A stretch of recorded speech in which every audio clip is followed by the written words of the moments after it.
যখন বেশি দুঃখ হবে অন্তরে, অন্তর বেশি ব্যথিত হবে, অন্তরে প্রচুর পরিমাণ কষ্ট হবে, কোনো প্রকার চিন্তা করা ছাড়া, কারোর সাথে আলাপ আলোচনা করা ছাড়া যাই নামাজটা বিছান, রবের দরবারে সিজদায় চলে যান। সুবহানাল্লাহ।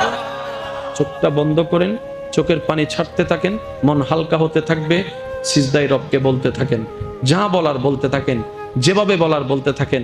মনে রাখবেন, আপনার সেই মনের বেতার ভাষা হতে পারে আপনার রক্ত বুঝবে না, আপনার ভালোবাসার মানুষ বুঝবে না, আপনার প্রিয় মানুষ বুঝবে না, কিন্তু আপনি যেভাবেই বলেন না কেন, আপনার প্রত্যেকটা শব্দ আপনার রব্বুল আলামিন বুঝবেই বুঝবে। সুবহানাল্লাহ।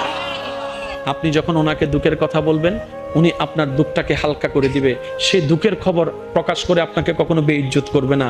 আর আপনি যখন সুখের খবর পেয়ে রবের দরবারে সিজদায় চলে যাবেন, তখন আল্লাহ তাআলা খুশি হয়ে আপনার সুখটাকে আরো বাড়ায় দিবে।